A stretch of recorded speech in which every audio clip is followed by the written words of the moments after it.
This is your host, Jolly, with the 47th episode of my podcast for care.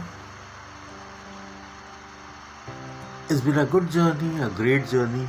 We crossed 1,000 downloads on my 46th podcast.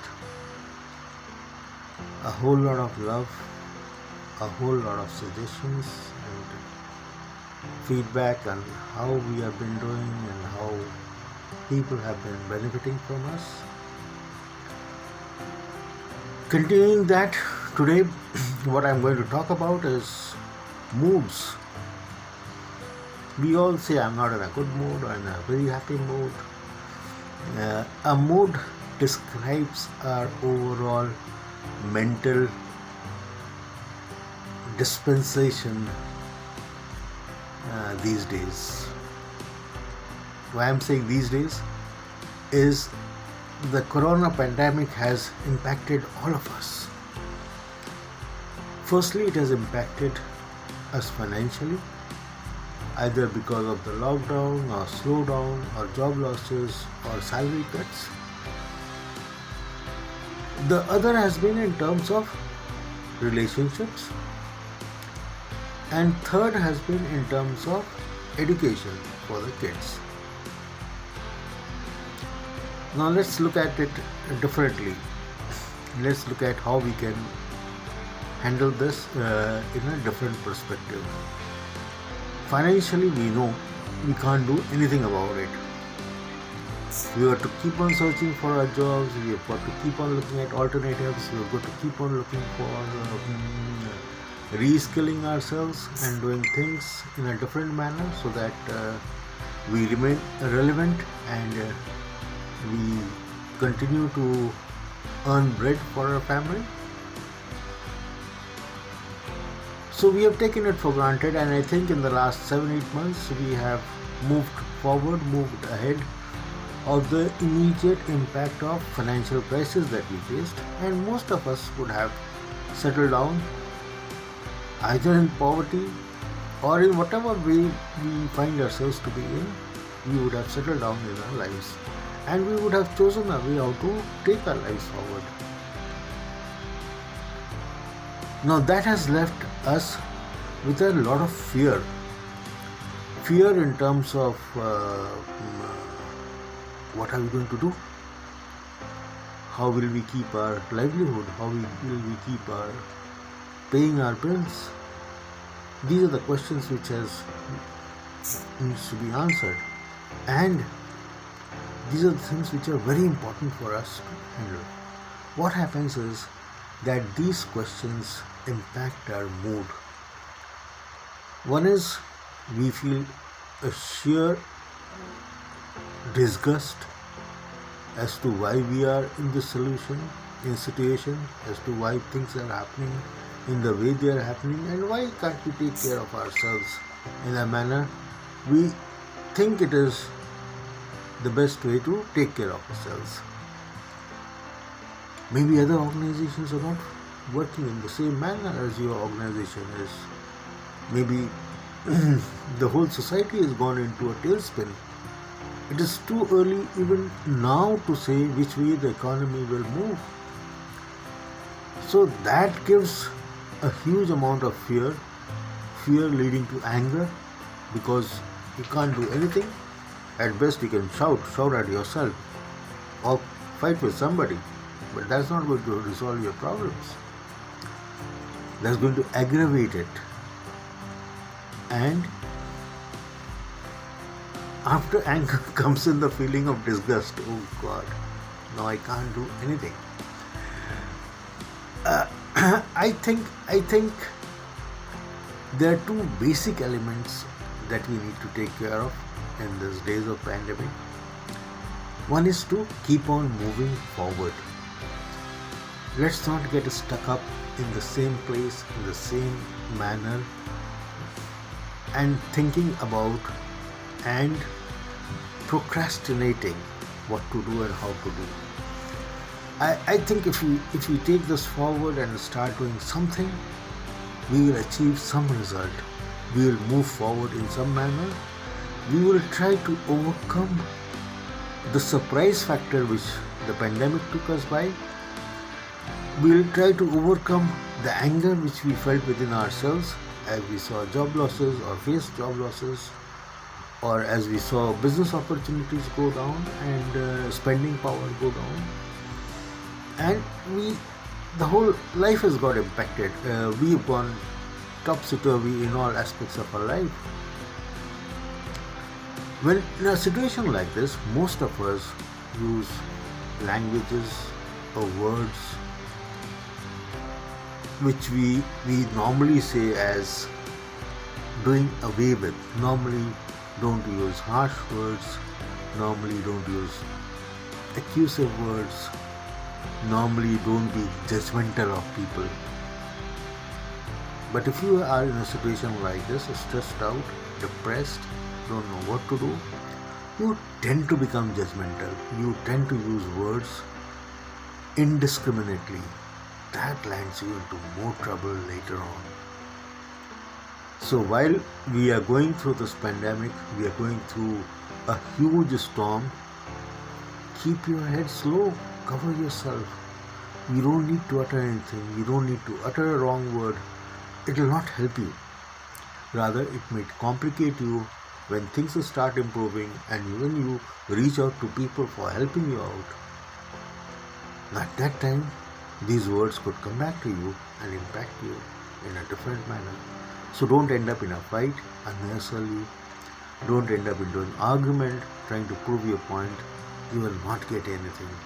Everyone is going through the same financial crisis. Some will be saying about it, some will not say about it. 99% of people would be going through severe financial crisis.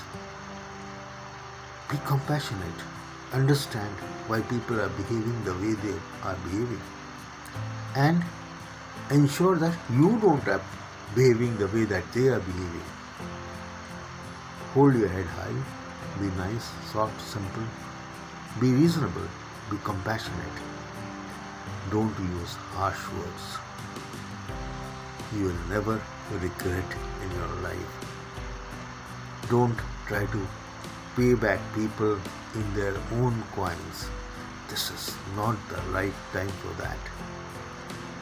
And be careful of the words that you utter. Good words will always put you in a good position in life, any time in life. Good words, compassionate lifestyle, helpful people are always respected and always in demand. So don't allow this pandemic to seize you. Don't allow this pandemic to stop you in your path.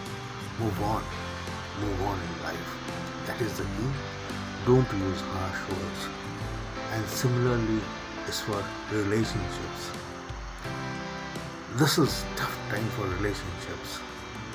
You are closeted together, either living in the same small room, 2-room, 3-room, or whatever be your area of room that you occupy. Now you are living with your partner either together or away.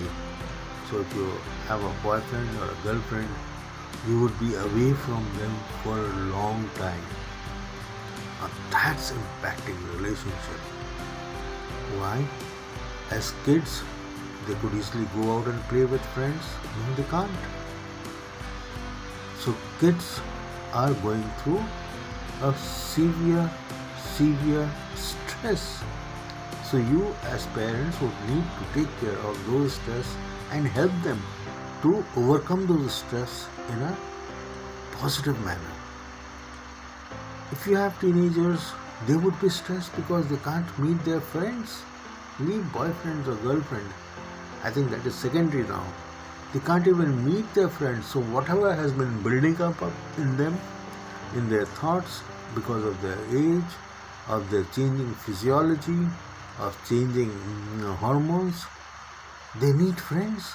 And they need friends to discuss and talk and find out real life solutions and exchange views and opinions. I think that's normal human social behavior. that they have not been able to do for almost a year now. Can you imagine living a life without being able to exchange with your friends, a teenager without friends? It's impossible to imagine. As parents of teenagers, if we have teenagers or kids, we have huge responsibilities, not only in terms of being neutral in our moods, but also neutral in our communication.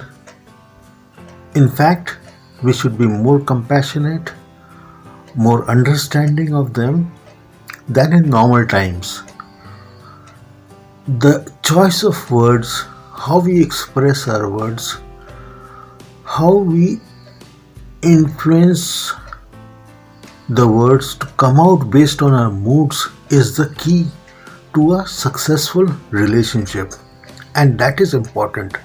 A successful relationship between a teenager and his parents is what we all strive for, what we have all struggled in our lives for the last 10, 15, 20 years and we want to bring up successful kids, kids who are confident, kids who are not held up in old thoughts, kids who are pragmatic, and of course kids who are compassionate.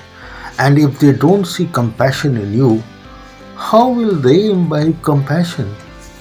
So when you are addressing kids, your kids, neighbors, relatives, or any kids for that matter, please understand they are going through a huge amount of stress.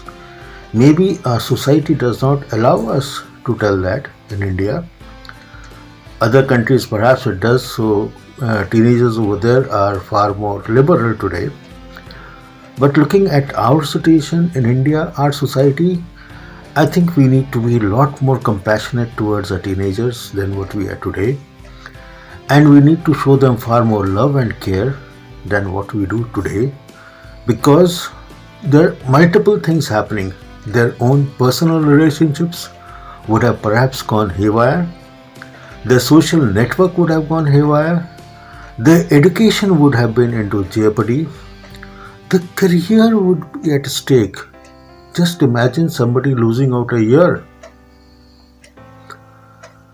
I'll come to that. What has happened is, because of this, if we are not compassionate, if we allow our own stresses to define our language and what we express to our kids, I think it's going to create a huge impact. It creates a huge impact on our kids. So please be positive of what you say.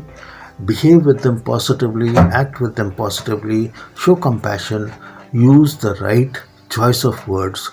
Do not allow your mood to use, or do not allow your moods to govern the type of words you use when you interact with your kids or your teenagers. Even young adults, for that matter, are going through huge personal stress in terms of their job, livelihood, their future goals, and how they will manage their lives. So this is the time when you, as seniors in the system, must provide a helping hand, must provide them that care that they're looking for. At this time, and this is stressful times, they're looking at your experience to guide them. So please guide them, help them, and ensure that they feel comfortable with you. The third thing which I wanted to discuss was in terms of education. Nobel laureate from West Bengal, Abhijit Banerjee, I was just listening to him, and he said that young daughters were getting married off because their schools were closed and they had nothing to do sitting in the house. Can you imagine the type of social pressures this pandemic has created? One is the schools are closed. The middle class people and the rich are somehow being able to manage their kids' lives through online systems. They somehow struggled to put together a system in place where they have been able to manage a majority of a population.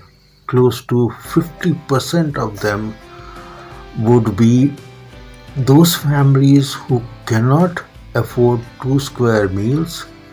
The kids would go to school, primarily they will get a free meal there. With the school closed, where will they get those meals? It's a huge burden on the people, not only for maintaining their sons and daughters, for the poor people who hardly, the poor who barely manage to meet their ends. For them, it's a huge challenge.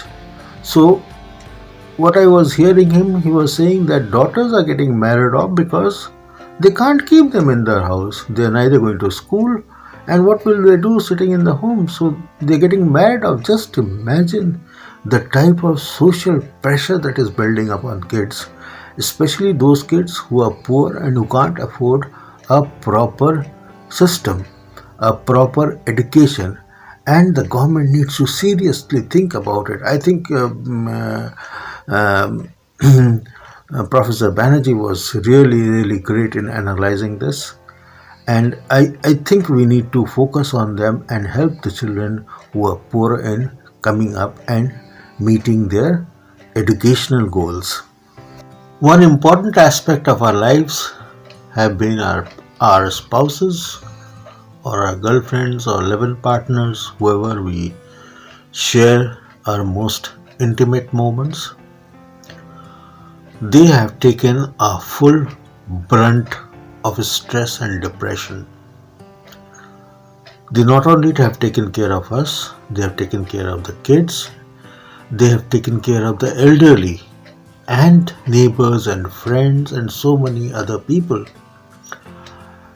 We need to respect them for their effort, and irrespective of our moods, whatever we are feeling in our heart or in our mind, we must respect them, we must show compassion to them, love them, and ensure that their issues are resolved the quickest, because they take all types of pressure, all pressures which are said and unsaid, underlying pressure, pressure of relationships, pressure of maintaining a relationship, ensuring that you go out to work with a level head and a peaceful mind.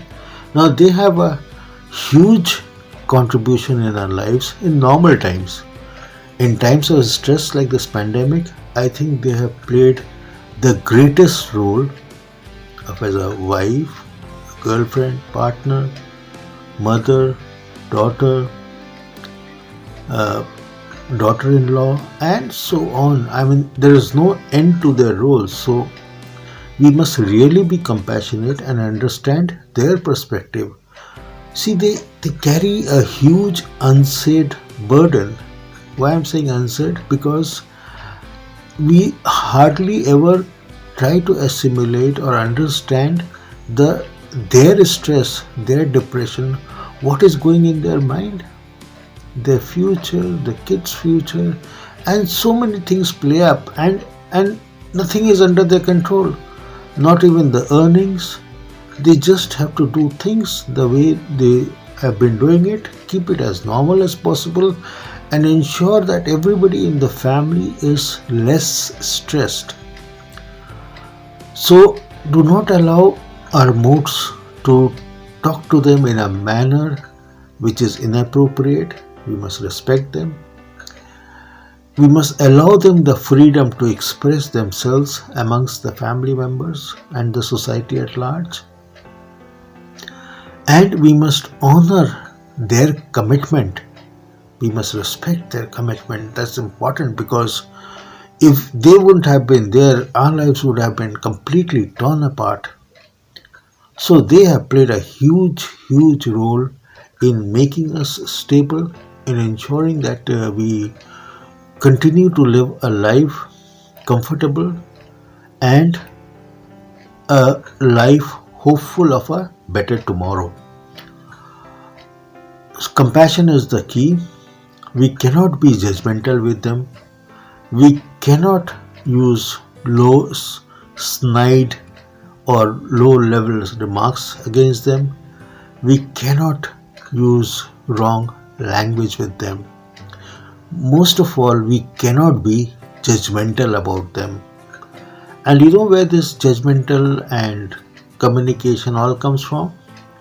It comes from the connection of the words that you speak and your mood. So please don't allow your mood to run rough of your loved ones, people who love you, who care for you, and ensure that you are in a mental state to continue looking forward to better days ahead. Pandemic is going to close. Maybe in the next 3-4 months time a vaccine would be available, easily available to most of the population, and hence we have crossed a huge challenge. This is the time when we need to really love them and take care of them and ensure that they feel comfortable. So let me conclude by saying that the dictum governed by the mood is the wrong thing. We must be careful of what words we utter. We must be careful of our moods. If we are angry, we must find a system by which we let off that anger or the frustration that has been building up with us. We cannot allow these emotional feelings which are negative to overwhelm us or overwhelm our response to the external people whom we interact with, whom we love, and whom we want to be with us all our lives. So be careful of your words, be careful of the moods that you are in. Be happy. Even if you're not being happy, you're sad for some reason, don't be judgmental. Even if thoughts of judging some people comes, use soft words. Don't blame them. Don't make them responsible for things which they aren't responsible. Nobody can control the pandemic. You can't control. I can't control. Let us be happy and move forward in life so that we are able to help each other, help our people whom we love better. Let us be compassionate with people all around us. Thank you so much for listening to me. Have a great Christmas and New Year. I hope to come up with a few more episodes we close this year with. I'll be closing hopefully with 50 episodes, and I've already crossed 1000 downloads. I hope to cross 2000 downloads very soon. This video will be edited by Aditya. And in case you want to write to us, feel free to write to us and talk to us and give us your feedback. Like us, hate us, share with us. You are most welcome to interact with us. Thank you so much. Have a lovely New Year and warm regards. Good night.